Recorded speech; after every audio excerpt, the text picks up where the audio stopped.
오늘 본문 말씀은 누가복음 9장 18절로 26절입니다. 오늘 설교 제목은 십자가의 메시지입니다. 18절부터 봉독합니다. 예수께서 따로 기도하실 때에 제자들이 주와 함께 있더니 물어 이르시되 무리가 나를 누구라고 하느냐? 대답하여 이르되 세례 요한이라 하고 더러는 엘리야라 더러는 옛 선지자 중에 한 사람이 살아났다 하나이다. 예수께서 이르시되 너희는 나를 누구라고 하느냐? 베드로가 대답하여 이르되 하나님의 그리스도시니이다 하니 경고하사 이 말을 아무에게도 이르지 말라 명하시고 이르시되 인자가 많은 고난을 받고 장로들과 대제사장들과 서기관들에게 버린 바 되어 죽임을 당하고 제3일에 살아나야 하리라 하시고 또 무리에게 이르시되 아무든지 나를 따라오려거든 자기를 부인하고 날마다 제 십자가를 지고 나를 따를 것이니라. 누구든지 제 목숨을 구원하고자 하면 잃을 것이요 누구든지 나를 위하여 제 목숨을 잃으면 구원하리라.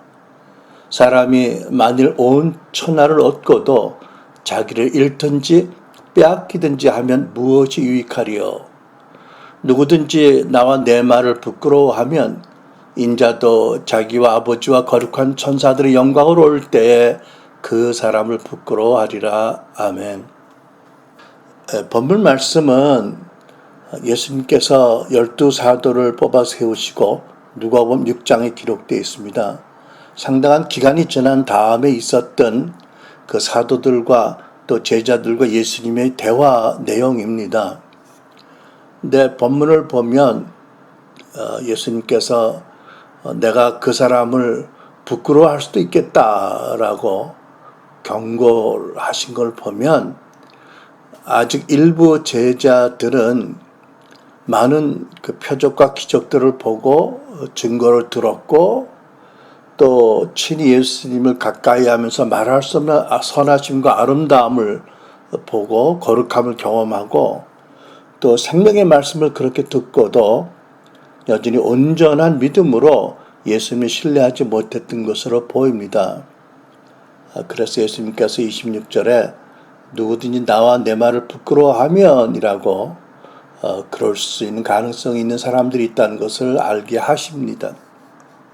예수께서 한 예로 베드로에게 본문에서 물으셨지요. 너희는 나를 누구라고 하느냐? 그때 베드로가 잘 대답했습니다. 하나님이 그리스도시니이다. 하나님이 보내신 우리가 기다리던 메시아가 당신입니다. 라고 잘 대답했지만 나중에 예수님이 고난 당하실 때 베드로는 예수님을 부인하고 등을 돌리고 예수님을 떠났었습니다. 그런데 예수님께서는 베드로가 당신 부인할 것을 진작 미리 아셨지만 한결같은 사랑으로 그를 사랑해 주셨고 또 특별히 사단이 베드로를 청구할 때 기도해 주셨고 그리고 넘어진 베드로를 부활하신 다음에 제일 먼저 찾아오셔서 회복시켜 주셨습니다. 그런 제자들의 모습을 비춰서 우리를 보면 우리도 오늘 이 자리에 예배 자리에 나오게 된 것이 전적으로 하나님의 한결같은 자비와 은총 때문이다라고 고백하지 않을 수 없겠습니다. 그런 제자들에게 또 사도들에게 이렇게 당부하신 거지요. 아무든지 나를 따라오려거든 자기를 부인하고 날마다 제 십자가를 지고 나를 따를 것이니라. 여러분 오늘 이 시간에는 주 예수께서 말씀하신 바 예수님을 따르기 위해서 자기를 부인하고 날마다 제 십자가를 지고 따르는 것이 무슨 뜻일까 좀 생각하기 원하고 그 전에 먼저 이 십자가의 그 메시지를 개괄적으로 살펴보기 원합니다. 여러분 우리는 그 애니메이션 시대에 살고 있잖아요. TV나 영화를 보면 고래가 말을 하고 이렇게 생물만 아니라 이렇게 가구도 장난감도 말을 하는 이런 애니메이션 영화를 많이 보는데 만약 우리가 교회 건물들의 단련이 십자가에게 참 인격이 있고 입이 있다고 한다면 그 십자가가 무엇을 외칠 것인가 한번 상상해 보기 바랍니다. 저는 우리 집에서 이렇게 내려다보면 밤이면 빨간 십자가가 큰 십자가가 보여서 늘 참 볼 때마다 감사하고 기쁩니다. 그러면서 생각해 봅니다. 저 십자가가 지나가는 많은 사람들에게 무엇을 증거하는가? 십자가가 나를 보라? 뭐 이건 아니겠지요. 십자가가 입이 있고 말이 있다면, 말을 할 수 있다면 너희는 주 예수 그리스도를 바라보라 하고 외칠 거라고 믿습니다. 그러니까 하나님께서 십자가를 통해서 주시는 메시지가 있다는 거지요. 그래서 오늘은 그 십자가의 메시지를 크게 두 영역으로 나누어서 생각해 보려고 합니다. 첫째는 믿지 않는 세상 사람들에게 십자가는 어떤 메시지를 전하는가? 둘째로 예수를 믿고 거듭난 크리스찬들에게 우리에게 십자가는 또 어떤 메시지를 전하고 있는가? 이 두 가지 영역으로 보기를 원하는데 첫째, 믿지 않는 사람들에게 저 십자가는 무엇을 어떤 메시지를 전하는가를 생각해 봅니다. 많은 메시지가 있겠지만 나는 무엇보다도 십자가가 사람들에게 죄가 무엇인지, 죄의 무서운 결과가 무엇인지를 먼저 알리고 싶을 거라고 생각합니다. 죄는 무엇이지요? 죄란 하나님의 의로운 기준에 이르지 못하는 모든 것이 죄입니다. 나쁜 말과 행동, 드러난 것뿐만 아니라 모든 드러나지 않은 그릇된 생각, 동기들, 사상들도 다 죄입니다. 로마서 3장 23절 모든 사람이 죄를 범하였으므로 하나님의 영광에 이르지 못합니다 라고 말씀합니다. 그런데 성경은 구체적으로 사람들이 다 욕심 때문에 탐욕 때문에 의도적으로 죄를 짓는다고 알게 합니다. 어쩔 수 없어서가 아니라 욕심과 탐욕 때문에 선택적으로 죄를 짓는다는 것을 알게 합니다. 야고보 4장 1절로 2절 무엇 때문에 여러분 가운데 싸움이나 분쟁이 일어납니까? 그것은 여러분의 지체들 안에서 싸우고 있는 유격에서 생기는 것이 아닙니까? 욕심을 부리고 유격으로 말미암아 죄를 짓는다라고 알게 하는 것입니다. 또 죄를 지으면 사람의 마음이 어둡게 되고 생각이 혼란하게 되고 어리석고 무감각하게 됩니다. 고린도전서 2장 14절 육에 속한 사람은 하나님의 영적인 일들을 받아들이지 않습니다. 그에게는 이런 것들이 어리석고 이해할 수 없는 일들입니다. 여러분, 우리는 말씀에 따라서 국가 지도자들, 왕과 또 다스리는 자들을 위해서 중보할 사명이 있는 자들이지만 그들이 하나님께 잡혀 있어서 쓰임받는 그런 존재이기 때문에 우리가 또 권위도 인정하고 기도도 하지만 그 중에 안 믿는 사람들이 있다면 사실 그들에게 기대할 선한 것이 하나도 없다고 저는 믿습니다. 에베소 3장에 보면 마음이 어두워지고 굳어져서 하나님께서 멀리 떨어져 있고 믿지 않는 사람들은 공중권세 잡은 자를 따르고 있고 세상 풍조를 따라 산다. 그럴수록 더 기도해야 되겠습니다만은 우리가 지도자들에 대해서 실망들 많이 하는데 생각해 보면 그렇게 기대할 것이 하나님을 떠나서는 아무것도 없다. 그들이 하나님께 순종하지 않는다면 아무것도 선한 것이 기대할 수가 없는 것이다. 라는 것이 당연하다는 걸 깨닫게 됩니다. 또 죄는 사람들의 의지를 무력하게 만듭니다. 요한복음 8장 34절 예수께서 대답하시되 진실로 진실로 너에게 이르노니 죄를 범하는 자마다 죄의 종이라. 죄를 짓고 회개하지 않으면 무엇보다 예수를 믿고 회개하고 거듭나지 않으면 그래서 성령의 책망을 따라서 회개하지 않으면 죄는 계속 죄 짓는 사람들의 의지를 더 강하게 잡고 계속 죄를 짓는 죄의 종으로 살아가게 만든다는 말씀인 줄 압니다. 그리고 죄는 사람들의 양심을 무디게 하고 결국 고장나게 합니다.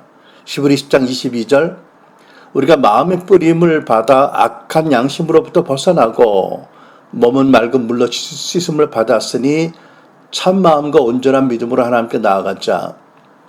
그러니까 우리가 거듭나기 전에 참 마음을 가질 수 없었고 악한 양심을 가지고 살았다고 말씀합니다. 보지는 못했는데 영화 조커의 감독이 이런 말을 했다는 기사를 보았습니다. 선과 악을 가르는 잣대는 공감 능력이다 라고 했답니다. 진리는 아니지만 상당히 의미 있고 유의미하고 영적 통찰이 있는 말이라고 생각합니다. 공감 능력이라는 것은 죄의식이나 양심으로도 설명될 수 있는 개념이 있지요. 다른 사람의 마음을 굳이 말하지 않아도 느낄 수 있고 같이 아파할 수 있고 같이 기뻐할 수 있는 그것이 공감 능력이 있지요. 이웃의 또 나로 인한 타인들의 불행을 공감하지 못하는 것이 바로 악한 죄인의 전형이라는 것입니다. 오늘날도 보면 얼마나 많은 사람들에게 괴로움을 주고도 공감 능력이 없어서 아무 가책 없이 죄의식을 느끼지 못한 사람들이 얼마나 많습니까? 내로남불이라는 것은 너무 로맨틱한 표현이어서 전혀 어울리는 게 아닙니다. 그것은 정말 가증한 죄고 위선입니다. 근데 결국은 죄가 사람의 양심을 무디게 해서 결국은 고장나게 하고 양심으로 말미암아 그 양심의 기능 중에 하나인 공감 능력이 결단이 났다는 것입니다. 자, 그러면 죄의 최종적인 결과는 무엇이죠? 죄는 하나님과 사람의 관계를 결정적으로 영원히 나누어지게 합니다. 로마서 6장 23절 죄의 싹은 사망이요 죄의 대가는 죽음이다 라고 말씀합니다.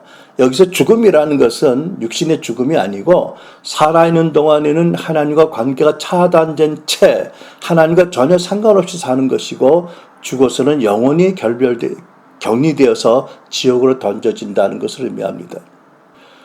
역사상 존재한 모든 인간들이 어떤 위대한 철학자도 어떤 위대한 종교 지도자도 다 죄인으로서 자기 욕심으로 죄를 지었기 때문에 전지전능하신 하나님께서도 달리 인간을 구원할 다른 방법을 생각하실 수가 없었습니다.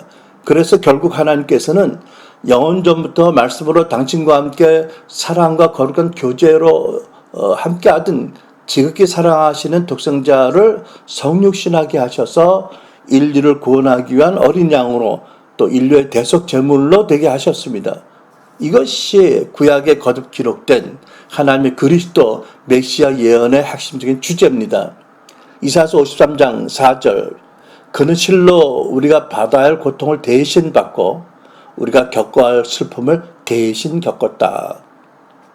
그런데 창세전부터 성육신해서 모든 인류의 대속제물로 십자가에 못 박혀 죽으러 오신 예수님도 막상 십자가에 달리시기 전에 극심할 정도로 슬퍼하고 고통스러워 하셨습니다. 마태복음 26장 37절 예수님이 매우 고민하고 슬퍼하셨다. 38절 내 마음이 매우 고민하여 죽게 되었으니 39절 얼굴을 땅에 대시며 엎드려 기도하여 이르시되 내 아버지여 만일 할만하시거든 이 잔을 내게서 지나게 하옵소서. 그러나 나의 원대로 하지 마시옵고 아버지 마음대로 하시옵소서. 얼마나 끔찍했으면 예수님께서 그 전날 밤 이렇게 흘리는 땀이 핏방울 되듯이 고통 가운데서 참 하나님께 절규하듯이 간청하고 기도했던 것입니다. 자, 이것이 십자가가 믿지 않는 세상 사람들에게 전하기 원하는 메시지라고 저는 믿습니다. 두 번째, 그러면 십자가는 믿는 우리들에게 신자들에게 어떤 메시지를 전하고 싶을까? 본문의 그 상황을 좀 생각해 보면 그 예수님이 여러 제자들과 함께 계셨죠. 그 제자들 중에는 지금 본문이 누가복음 9장이니까 이미 누가복음 6장에서 사도가 된 12명이 포함되어 있었습니다. 그러니까 예수님께서는 너희들은 사도니까 더 이상 나를 안 따라도 된다. 또는 너희는 사도니까 자기를 부인하고 자기 십자가를 질 이유가 없다. 이렇게 말씀하지 않으신 거예요. 모두가 다 나를 따르라면 자기를 부인하고 날마다 자기 십자가를 지고 따라야 된다고 말씀하셨잖아요. 무슨 말씀이냐 하면 이 시대를 살아가는 크리스찬인 여러분과 나 역시 예수님을 따르려면 날마다 먼저 우리 자신을 부인하고 우리 십자가를 지고 따라야 된다는 말씀이라는 거지요. 자, 그러면 조금 후에 이제 구체적으로 어떻게 자기를 부인하고 자기 십자가를 지고 예수님을 따를 것인지에 대해서 생각해 보겠습니다만은 그 전에 먼저 십자가가 믿는 크리스찬들에게 전하는 메시지를 좀 더 생각해 본다면 그 중에 첫째는 이것입니다. 우리 은혜로 믿고 구원받은 신자들에게 십자가는 당신의 아들을 십자가에 못 박으심으로 내어주신 하나님의 놀라운 사랑이 무엇인지를 증거한다 라고 믿습니다. 로마서 5장 6절로 8절 우리가 아직 약할 때 연약할 때에 그리스도께서 때를 맞추셔서 경건하지 못한 사람들을 위해서 이미 죽으셨습니다. 그러니까 표준 세번역은 우리가 아직 죄인으로 있을 때에 그리스도께서는 우리를 위하여 죽으심으로써 하나님께서 우리에게 주시는 사랑을 나타내셨습니다. 그 사랑을 확증하셨습니다. 라고 성경은 말합니다. 여러분, 십자가는 이것을 외치고 있는 거지요. 하나님이 영원히 지옥으로 던져져 마땅한 너희들을 그럼에도 불구하고 너무너무 사랑하셔서 너희들을 구원하기 위한 오직 한 가지 길, 당신의 독생자를 십자가 못 박으시기까지 확증하신 사랑 가운데 너희를 구원하셨다. 그리고 너희를 사랑하신다는 말씀이 있지요. 요한일서 4장 8절 하나님은 사랑이라고 말씀합니다. 요한일서 1장 7절 그가 하나님께서 빛 가운데 계신 것 같이 우리도 빛 가운데 행하면 우리가 서로 사귐이 있고 그 아들 예수의 피가 우리를 모든 죄에서 깨끗게 하실 것이다. 우리 하나님과 우리는 예수의 보혈로 씻게 받은 우리는 하나님과 우리는 서로 사랑의 교제, 사귐을 나누는 사이다라고 말씀합니다. 제가 교회에서 여러 번 간증했지만 따져보니까 38년 전에 참 세상에서 경건망동하고 죄악 가운데 살던 제가 전혀 상상하지 못했던 하나님과 인카운터를 경험하고 엄청난 사랑을 경험하고 감격해서 그냥 다 내려놓고 주의 종이 되려고 열망 가운데 열정 가운데 준비하던 어느 날 놀라운 하나님의 오디블 보이스를 들었습니다. 말로 표현할 수 없는 놀라운 임재, 놀라운 영광과 그 무겁게 압도되는 그 하나님의 그 임재의 느낌 중에 들려진 그 음성. 그때 하나님께서 친히 내 이름을 부르셨어요. 그리고 우리 가족에 대한 일을 말씀하셨습니다. 그 당시에는 너무 놀라워서 사실 왜 하나님이 이때 이 말씀을 하셨을까? 뭐 생각할 수도 없는 한동안 그랬습니다. 그런데 이제 그로부터 몇 년이 지난 다음부터 드러난 당면하게 대한 심한 고통의 상황 중에서 그 음성이 아니었다면 나는 그냥 파산할 수밖에 없는 그 음성은 폭포에 흔들리는 배 앵커같이 나를 거듭거듭 붙잡아 주었습니다. 그래서 그 경험으로 하나님 제가 처음 경험할 때부터 그랬지만 하나님 정말 사랑이시고 지극히 나를 말할 수 없이 더럽고 추악한 나를 사랑하신다. 그리고 부족하지만 나의 헌신을 인정해 주시고 기뻐하시고 또 나와의 관계를 중요하게 여기는 분이다라는 것을 체험적으로 알게 되었습니다. 여러분, 십자가가 이것을 전하고 있는 거 아니겠습니까? 우리가 우리의 죄로 인해서 우리 선택으로 우리 욕심으로 무수한 죄를 지어서 마땅히 영원한 형벌을 받고 멸망받을 존재입니다. 그럼에도 불구하고 아버지께서는 우리를 지으신 창조주시고 우리 주 예수 그리스도의 아버지, 예수 안에서 우리 아버지가 되셔서 사랑이신 그 아버지가 우리를 멸망시키는 대신에 그 아들에게 그 멸망의 고통을 다 담당케 하셨다. 그 예수님으로 말미암아 우리 죄값을 다 치르게 하셨고 예수 믿는 우리를 성령으로 한 영이 되게 하셔서 우리를 구원하셨다. 지옥으로 던져져 영원히 형벌받아야 될 우리 대신에 예수님을 그 십자가에 매달으셨고 그 모든 수치와 형벌과 고통과 저주를 다 당하게 하셨고, 하나님은 예수님을 사랑하는 그 사랑으로 우리를 사랑하신다. 여러분, 예수님께서 요한복음 17장에 이렇게 기도하셨습니다. 나는 아버지께서 나에게 주신 영광을 그들에게 주었습니다. 당신의 제자들, 여러분과 나에게 주셨다는 말씀을 하십니다. 너무나 확실히 하셔서 미래형이 아니라 과거형으로 말씀합니다. 기도합니다. 그것은 우리가 하나인 것 같이, 성삼위일체 하나님 하나인 것 같이 그들도 우리와 하나가 되게 하려는 것입니다. 내가 그들 안에 있고 아버지께서 내 안에 계신 것은 그들이 완전히 하나가 되게 하라는 것입니다. 이것은 또 아버지께서 나를 보내셨다는 것과 아버지께서 나를 사랑하신 것과 같이 그들을 사랑하셨다. 확정적으로 과거형으로 말씀하죠. 사랑하시는 것을 세상에 알게 하는 것입니다. 여러분, 이렇게 기도하신 거죠. 아버지, 나는 압니다. 아버지께서 나를 한없는 사랑으로 사랑하시는데 나의 제자들도 동일한 사랑으로 사랑하시는 것을 압니다. 라는 말씀 아니겠어요? 여러분, 십자가는 영원히 가장 가혹하고 추악한 존재로서 영원한 형벌을 받을 우리를 그렇게 사랑하셔서 독생자를 못 받기까지 하셨다. 그리고 그 사랑을 확증하시고 성령을 부어주고 계신다. 라는 사실을 오늘도 우리들에게 크게 외쳐 증거하고 있는 줄 믿습니다.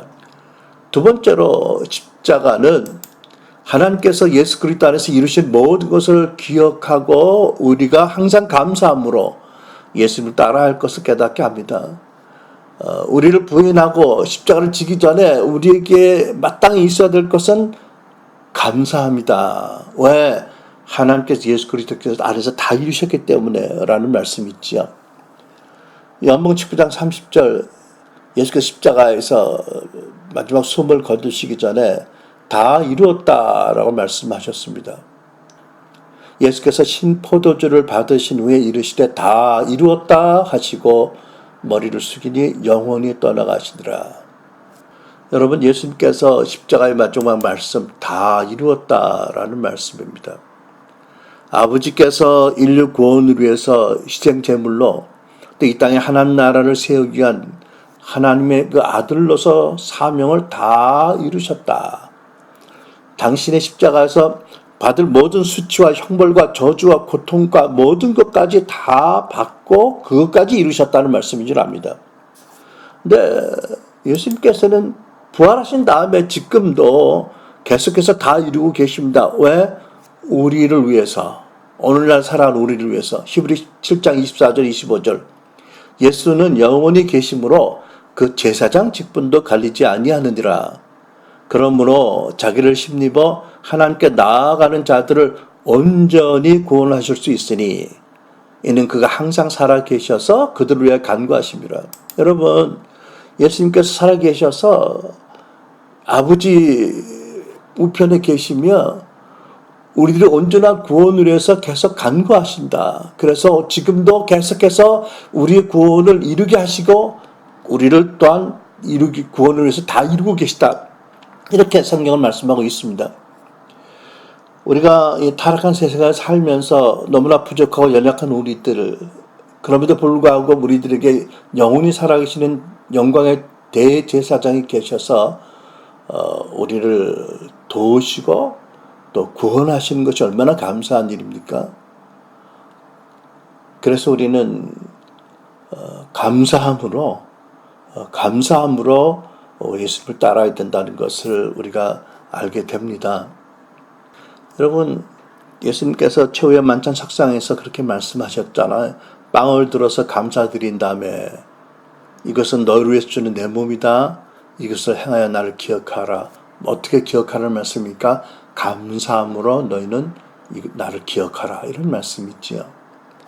근데 이 말씀을 준비하는 저 자신부터 돌이켜보면 우리가 항상 기뻐하고 감사하라는 말씀을 잘 알면도 불구하고 우리가 말할 수 없는 하나님의 그 용서와 구원과 사랑받는 존재가 되었음에도 불구하고 항상 감사하지 못하는 게 우리의 한계이고 우리의 문제이고 우리의 아픔인 것입니다.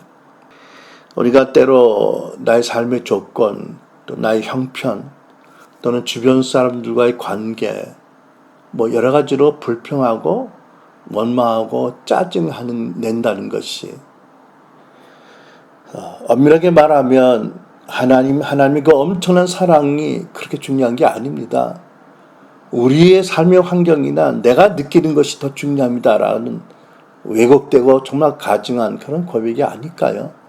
다시 한번 정말 나 같은 것을 창세전부터 아시고 사랑하시고 예수 그리스도로 말미암아 받아야 될 형벌과 고통과 저주와 수치를 다 대신 받게 하시고 감당하지 못한 은혜와 사랑을 받게 하시고 하나님의 자녀가 되게 하신 것, 그리고 우리가 이 땅에 남은 생애를 마치고 저 천국에서 영원한 하나님의 사랑과 영광 가운데 상급의 삶을 살아간다는 것 생각하면 정말 감사해야 될 줄 믿습니다. 아멘. 자, 마지막으로 이제 십자가는 주님의 말씀을 우리에게 증거한다고 믿습니다. 아무든지 나를 따라오려거든 자기를 부인하고 날마다 제 십자가를 지고 나를 따르라. 여러분, 어떤 분들은 어쩔 수 없이 받아들여야 될 고통, 또 사건, 환경을 십자가라고 말하더라고요. 어떤 분이 교회를 떠나서 세상에 좀 술에 빠져 사는 저 자식이 내 십자가입니다라고 말씀하는 걸 들었는데, 그 심정이 얼마나 아프면 그렇게 말씀하셨겠습니까? 충분히 이해가 되고 공감이 되지만, 그러나 분명히 말해서 십자가는 그렇게 어쩔 수 없이 바꿔지는 것이 아닙니다. 절대 아닙니다. 십자가는 말씀드렸죠. 감사로 지는 것이라고요.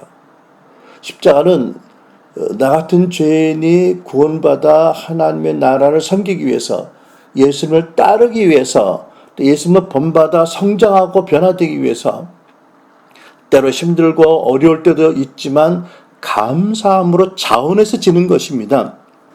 여러분, 예수님이 원하지 않는 자들에게 너희는 너를 부인하고 나를 날마다 십자가 지고 따르라고 하신 게 아니지요. 그 제자들처럼 모든 걸 다 부족하지만 다 내려놓고 그래도 주님 원하시면 나를 사용해 주십시오. 이런 그들에게 주신 말씀이 있잖아요. 그렇더라도 너희는 그렇게 너희가 헌신되고 나를 사랑하고 따라오지만 너희는 자기를 부인해야 된다. 그런 날마다 너희 십자가를 져야 된다. 그리고 나를 따라오라고 말씀하신 거잖아요. 여러분, 이 말씀에 연관되어서 저는 사도 바울의 교훈이 많이 생각이 났습니다. 물론 다른 사도들과 제자들도 이 말씀을 따라 순종하는 삶을 살았을 줄 압니다. 베드로 사도 경우는 문자적으로 십자가에 거꾸로 못 박혀서 순교당했다 라고 전승을 통해서 우리가 배웁니다. 그런데 사도 바울도 이 말씀을 따라 사셨고요. 또 사도 바울은 우리에게 예수님의 이 말씀을 이해하고 삶에 적용하고 실천하는데 아주 중요한 교훈들을 많이 남겼습니다. 예를 들면 사도 바울이 고린도전서 15장 31절에서 나는 날마다 죽노라 라고 고백했습니다. 왜 바울 사도는 날마다 죽었을까요? 물론 육신의 죽음은 아니지요. 그러니까 날마다 죽는 것이 가능한 거죠, 역설적으로. 저는 이 말씀의 뜻을 세 가지로 해석을 해봅니다. 첫째, 하나님께서 받은 은혜와 사랑이 너무 커서 사명을 따라 사는 것이 때로는 힘들고 때로는 너무 위험하지만 그럼에도 불구하고 결코 뒤로 물러서지 않겠습니다. 계속 예수님을 따라가겠습니다. 죽음의 위협을 무릅쓰고라도 가겠습니다라고 한 말씀이라고 믿습니다. 고린도전서 15장 30절에서 32절을 보면 이런 말씀이 있어요. 우리는 또 무엇 때문에 시시각각으로 위험을 무릅쓰고 있습니까? 형제 자매 여러분, 내가 우리 주 예수 그리스도 안에서 여러분에게 거하는 나의 자랑을 두고 단언합니다만 나는 날마다 죽습니다. 내가 에베소에서 맹수와 싸웠다고 하더라도 인간적인 동기에서 한 것이라면 그것이 나에게 무슨 유익이 되겠습니까? 만일 죽은 사람이 살아나지 못한다면 내일이면 죽을 터니 먹고 마시자 할 것입니다. 이런 뜻이지요. 나는 부활을 믿습니다. 그래서 맹수와 싸우는 위험을 겪고 40일간 바다에서 물속에서 지냈을 때에도 나는 결코 포기하지 않습니다. 나는 날마다 죽는 것 같은 위기를 지나더라도 난 절대 포기하지 않습니다. 왜? 하나님께 받은 은혜와 사랑이 너무 커서 나는 그럴 수가 없습니다. 이런 뜻으로 결코 뒤로 물러서지 않겠다. 죽음을 통과하겠더라도 죽음을 통과해서 나는 십자가를 나가겠다. 죽음을 통과해서 나는 부활로 나갈 망정 나는 결코 물러서지 않겠다. 이런 뜻으로 말씀한 줄 압니다. 두 번째는요. 사도 바울이 하나님께 받은 은혜와 능력이 너무 커서 계시가 너무 놀라워서 사역을 하다가 부지중에 사람들의 눈에 자기가 크게 드러나서 혹이라도 하나님 영광을 가리지 않도록 날마다 나 자신을 부인하고 나를 십자가 못 박는다라는 뜻으로 이렇게 말씀한 줄 압니다. 고린도 12장 5절로 6절. 내가 이런 사람을 위해 자랑할 것이나, 여러분 아시죠? 이런 사람은 사실 자기를 말하는 것인데요. 나 자신을 위해서는 약한 것들 외에는 자랑하지 않겠습니다. 만일 내가 자랑하고자 해도 어리석은 사람이 되지는 않을 것입니다. 그 이유는 내가 참말을 할 것이기 때문입니다. 그러나 나는 자랑을 그만두겠습니다. 이는 어느 누구도 나를 보는 것이나 내게 듣는 것 이상으로 나를 평가하지 않게 하기 위한 것입니다. 이런 말씀이죠. 그에게 나타나는 그 은혜와 능력과 기름 부음과 계시가 너무 커서 혹시 사람들이 나를 주목하느라고 예수님을 보지 못한 일이 없도록 나는 오히려 약한 것을 자랑하겠고, 나는 누구도 나를 과대평가하지 않도록 나는 나 자신을 부인하겠고, 나를 십자가 못 박겠다. 이런 말씀 아니겠어요? 여러분 사도 베드로도 사도행전에 가서 보면 이렇게 민문 앞에서 나면서부터 못 걸었던 한 사람을 기적적으로 고쳐 이렇게 세운 다음에 그 놀라운 사건 때문에 모이던 사람들이 이렇게 소리친 것을 우리가 봅니다. 사도행전 3장 6절에 10절, 12절에 13절입니다. 베드로가 이르되 음과 그는 내게 없거니와 나에게 있는 것으로 너에게 주노니 곧 나사렛 예수 그리스도 이름으로 일어나 걸으라 하고 오른손을 잡아 일으키니 발과 발목이 곧 힘을 얻고 뛰어서서 걸으며 그들과 함께 성전으로 들어가면서 걷기도 하고 뛰기도 하며 하나님을 찬송하니 모든 백성이 그 걷는 것과 하나님을 찬송함을 보고 그가 본래 성전 미문에 앉아 구걸하던 사람인 줄 알고 그에게 일어난 일로 인하여 심히 놀랍게 여기며 놀라더라. 12절 베드로가 이것을 보고 백성에게 말하되 이스라엘 사람들아 이 일을 왜 놀랍게 여기느냐? 우리 개인의 권능과 경건으로 이 사람을 걷게 한 것처럼 왜 우리를 주목하느냐? 13절 아브라함과 이삭과 야곱의 하나님 곧 우리 조상의 하나님이 그의 종 예수를 영원롭게 하셨느니라. 베드로는 이런 고백이잖아요. 이 사람을 일으킨 기적은 우리가 권능이 있어서가 아니고 우리가 특별히 경건해서가 절대 아니다. 부활하셔서 우리와 함께 계신 예수님을 하나님 영원롭게 하기 위해서 이 사람을 일으켰고 절대 우리를 존경하는 눈으로 쳐다보지 말아라. 나는 그것이 매우 부담스럽다라는 고백이 있잖아요. 글쎄요, 나 같으면 그 자리에서 이 사람을 봐라, 나를 봐라 뭐 이러고 존경의 눈초리를 유도할 그런 유혹을 많이 받았을 텐데요. 셋째로 사도 바울은 이렇게 간증한 말씀을 기록했습니다. 그 사도 바울의 평생 그랬는지 어느 시기에 집중적으로 그랬는지는 뭐 생각하기 나름으로 다르게 볼 수도 있지만 어쨌든 어떤 시기에는 아주 강력한 그런 그 내적인 갈등과 고통을 예수 믿은 다음에 물론 성령 받은 다음에 경험했다고 믿습니다. 그 자기 내면에 강력한 두 파워 세력이 있고 법들이 있고 때로 그 법들이 파워들이 서로 대적함으로 자기가 심하게 고통스럽고 정말 혼란스럽다. 그러나 그럴 때에도 하나님 은혜로 법의 세력을 거부했고 성령을 따랐다라고 간증을 하고 우리에게 본을 보여주는 줄 믿습니다. 로마서 7장 18절로 25절이지요. 나는 내 안 곧 내 육신 속에 선한 것이 거하지 않은 것을 압니다. 원함은 내게 있으나 선을 행하는 것은 없습니다. 내가 원하는 선은 행하지 않고 오히려 원치 않은 악을 행합니다. 만일 내가 원하지 않은 것을 행한다면 그것은 그것을 행하는 사람은 내가 아니라 내 안에 거하는 죄입니다. 여기서 사도 바울이 어떤 외적인 죄를 말씀했을까요? 저는 그렇지 않았을 거라고 믿습니다. 남들이 알지 못하는 내적인 어떤 육신의 충동과 어떤 이런 것들 너무 민감하게 가까이 있었기 때문에 고통스럽게 느꼈다고 믿습니다. 21절 그러므로 나는 하나의 법칙을 깨달았습니다. 곧 선을 행하기 원하는 나에게 악이 함께 있다는 것입니다. 내가 속사람으로는 하나님의 법을 즐거워하지만 내 지체 안에서 하나의 다른 법이 내 마음의 법과 싸워 나를 내 지체 안에 있는 죄의 법의 포로로 잡아가는 것을 봅니다. 나는 비참한 사람입니다. 이 사망의 몸에서 누가 나를 구해내겠습니까? 25절 우리 주 예수 그리스도로 인해서 하나님께 감사를 드립니다. 그러므로 나 자신은 마음으로는 하나님의 법을 육신으로는 죄의 법을 섬기고 있습니다. 이런 말씀이 있지요. 이 사도 바울은 하나님의 법을 즐거워한다고 말씀합니다. 자기 속사람이. 그러니까 구원받아서 정말 하나님을 기쁘시게 섬기기를 원하는 마음이 충만한 사람입니다. 그런데 그 안에 또 어떤 충만함이 있었냐면 죄의 세력이 또 충만하게 드러나서 때때로 그 세력이 서로 부딪히고 그래서 그가 크게 고통스러울 만큼 내적인 갈등으로 시달리고 있었다. 그런데 25절, 24절을 이렇게 보면 24절, 25절을 보면 그런데도 문득 십자가를 바라볼 때 하나님께서 이 모습을 다 아시면서도 전에도 미리 아셨고 지금도 다 아시면서도 그 이해하지 못할 큰 사랑으로 나 대신 십자가 못 박힌 예수님을 바라보게 하시며 그 예수를 사랑하는 사랑으로 나를 사랑하신다는 계시를 깨닫게 되고 그래서 결론적으로 그래서 말씀하잖아요.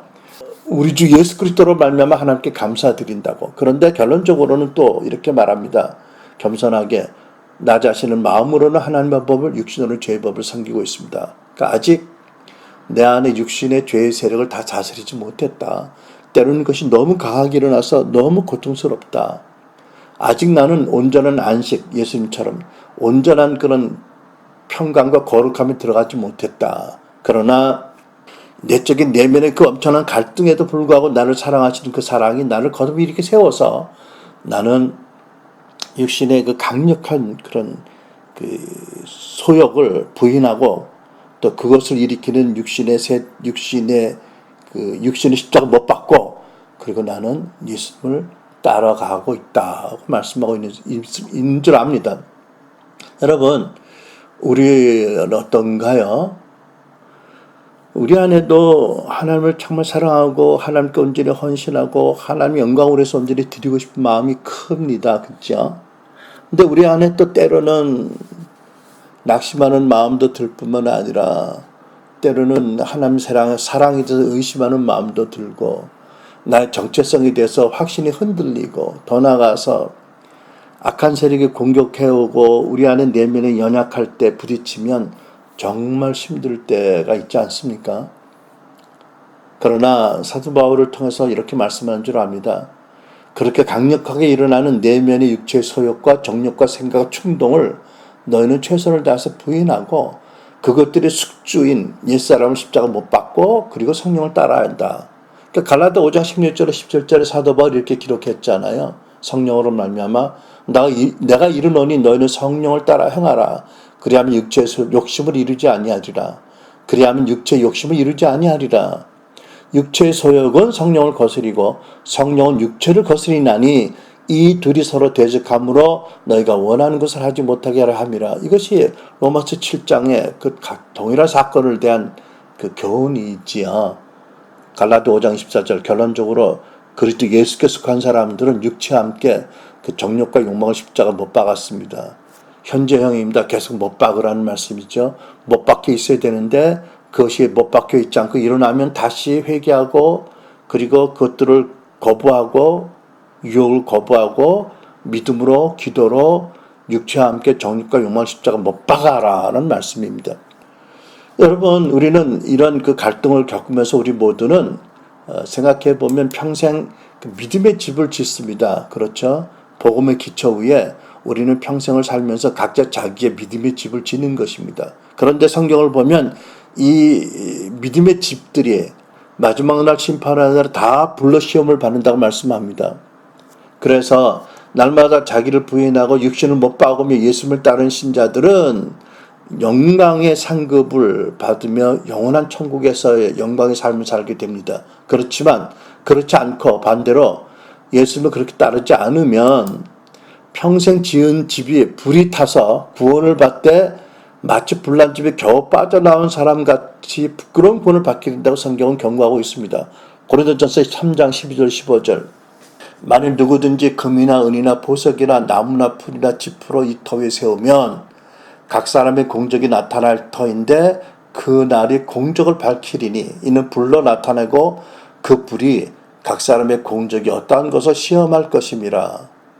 만일 누구든지 그 위에 세운 공적이 그대로 있으면 상을 받고 누구든지 공적이 불타면 불 속에서 나온 것 같은 구원을 받는다는 말씀이 있죠. 그러니까 여러분 우리가 정말 날마다 우리 안에 갈등 또 어떤 죄악의 유혹의 충동들 이런 것들을 당해서 은혜를 구하고 성령의 도우심을 구하면서 최선을 다해서 우리가 그것들을 거부하고 그것들의 숙주인 옛사람의 기질 십자가 못 받고 예수님을 따라가면 그 사람의 평생은 그 집이 은이나 금이나 보석으로 지어진 집이고 불로 태워받지 않는 집이라고 말씀합니다. 근데 혹 나무나 풀이나 지프로 집을 지었다면 뭐 영락 없죠. 불길만 오면 다 탈 거니까, 그죠? 근데 나무가 조금 애매하네요. 제 생각에. 요즘 나무집이 얼마나 친환경적이고 좋은데, 어쨌든 여러분의 집이, 저희 집이 참 불로 타지 않은 금이나 은이나 보석으로 지어진 집이 되기를 축원합니다. 여러분, 사도 바울은 당신의 내면을 사실 그대로 보여주면서 갈등까지, 고통까지, 절망하고 그런 모습을 보여주면서도 우리를 격려하십니다. 그래서 너희는 나를 본받으라 라고 말씀하셨죠.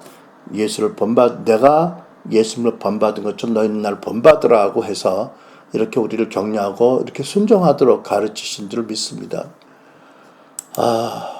때로 우리가 받은 사명이 힘들고 우리가 원하는 만큼 하나님 앞에 섬김이 열매를 맺지 못하고 또 참소도 있고 갈등도 있어서 그만두고 싶을 때도 있지요. 네.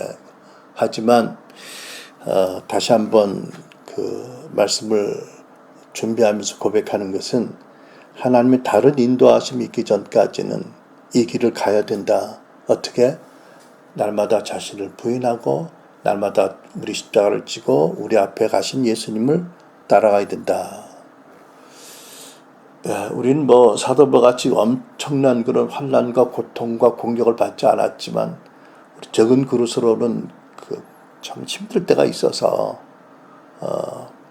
그럼에도 불구하고 받은 바 은혜가 너무 크고 소망의 약속이 크기 때문에 뒤로 물러서지 말자. 어차피 죽어야 천국 가는데 십자가를 통과해 부활로 들어가니까 그런 그 결사의 믿음으로 예수를 따라가자는 뜻으로 자기를 부인하고 십자가를 져야 된다고 믿습니다. 두 번째는 어떤 분들은 예수 믿고 좀 탁월한 기름 부으심과 좀 탁월한 능력과 성품으로 하나님께 크게 영광을 돌리는데 우리 같은 평범한 사람들은 그렇지 못하지만 그래도 때로 하나님이 쓰실 때 그 놀라운 일들을 또 하시잖아요. 그럴 때 참 사도 바울이 그랬던 것처럼 베드로가 그랬던 것처럼 그냥 하나님의 어떤 주권적인 이유로 우리를 놀랍게 쓰실 때 그럴 때 어떤 은사와 능력과 기름 부음이 놀랍게 나타날 때 혹시 우리 스스로가 높아지기를 원하는 마음이 세워진다면 또 사람들을 위해 우리가 과대평가하게 된다면 우리는 약함을 자랑할 것이고 사람들이 지나치게 생각하지 않도록 약함을 고백할 것이고 스스로 우리 자신을 부인하고 높아지기를 원하는 자아를 십자가에 못 박아야 되고 그러면서 살아가신 예수를 따라야 된다고 믿습니다. 끝으로는 우리 안에 아직 남아있는 옛사람이 세력이 드러날 때마다, 여러분 말씀드렸죠. 아까 누가복음 6장에 12사도가 세워졌습니다. 이제 본문은 9장의 교훈이죠. 근데 성경을 보면 믿는 제자들 가운데 탁월하게 세움받은 사도들인데도 그들이 분명히 거듭난 새 피조물이 되었음에도 불구하고, 또 영광의 주님을 친히 모심에도 불구하고 때로 자꾸 서로 다툽니다. 누가 제일이냐고. 또 자기들을 환영 안 하는 마을 사람들 불러다 태워 죽이자고 난동을 부릴 때도 있고요. 혈기가 가지고 칼을 빼서 사람을 상하기도 하고요. 결정적으로 예수님을 다 배신하잖아요. 소수를 제외하고. 그런 걸 보면, 근데 그들이 이제 예수님을 배신하고 예수님의 회복과 사랑으로 다시 치유받고 세워지고 그 엄청난 사건을 통과하면서 사도행전으로 넘어갈 때 보면 성령 강림절을 지나면서 놀랍게 변화되잖아요. 그러니까 무슨 얘기냐면, 거듭난 우리 안에도 여전히 옛사람의 기질과 잘못된 가치관과 습성과 이런 것들이 있다는 거지요. 사도들이 그랬던 것처럼. 그러니까 이것을 인정을 하고, 그리고 이것들을 최선을 다해서 하나님의 은혜와 사랑을 의지해서 부인하고 십자가 못 박아야 된다는 거예요. 이것을 인정하지 않고 외적으로 잘 믿는 것처럼 한다면 예수님께 심하게 책망받은 바리새인하고 뭐가 다르겠어요? 사도 바울도 자기의 그 처절한 내면의 갈등을 고백했고, 예수님도 심히 고통했다는 것을 나타나셨는데, 베드로도 참 영원한 말씀 가운데 자기의 배신과 회복이 그대로 기록되어 있는데, 우리가 그들보다 낫습니까? 아닙니다. 아직도 우리 안에 옛사람의 것들이, 죽음의 것들이 있습니다. 아직 우리는 성화되지 못했고요. 온전히 성장하지 못했기 때문에 있습니다. 그것들을 정직하게 인정하고 그것들이 드러날 때마다 회개함으로 부인하고, 그것들을 숙주인 옛사람을 십자가 거듭 못 받고, 그리고 예수님을 따라야 진정 예수님을 따르게 된다는 것입니다. 정리합니다. 십자가는 인류를 구원하시고 다스리신 예수님의 복음을 전합니다. 불신자들에게는 죄의 무서움과 각오할 만한 그 결과, 또 깊이, 죄로 인한 죽음, 또 그 죄의 형벌이 어떠한지를 알게 합니다. 그리고 십자가는 세상 모든 죄인들이 구원받을 하나의 길, 오직 예수 그리스도 한 분인 것을 알게 합니다. 그러니까 십자가는 온 세상, 온 인류를 위한 예수 그리스도 단 한 분이 구세주, 예수님의 구세주라는 이 복음의 한 면을 강조합니다. 그런데 반면에 십자가는 우리 크리스찬들에게 감당하지 못할 사랑받는 존재인 것을 깨닫게 합니다. 놀라운 하나님의 사랑을 깨닫게 하지요. 그리고 십자가는 감사로 십자가를 지라고 부릅니다. 그리고 구체적으로 우리는 날마다 우리 육신의 소욕과 우리의 생각과 우리의 것을 부인하고, 우리 안에 있는 육신의 기질을 십자가에 못 박고, 그리고 예수님을 따르라고 부르고 있습니다. 다른 말로 하면 십자가는 우리 크리스찬들에게 예수 그리스도가 그 나라의 왕이다, 왕의 백성으로 그 왕에 충성하기 위해서 너희는 너희 소욕과 너희 생각들을 부인하고 십자가를 지고 따르라고 말씀하는 줄 믿습니다. 여러분, 저는 이런 그 삶의 원리가 빌립보서 1장 27절로 성령께서 바울을 통해서 말씀하신 복음에 합당한 생활 방식이라고 믿습니다. 빌립보 1장 27절, 여러분은 그리스도의 복음에 합당한 생활을 하십시오. 복음은 우리를 구원하는 능력이 있지만 복음은 또한 합당한 생활을 살게 하는 능력이 있고 진리를 우리에게 알게 합니다. 그 진리인 것입니다. 기도하겠습니다.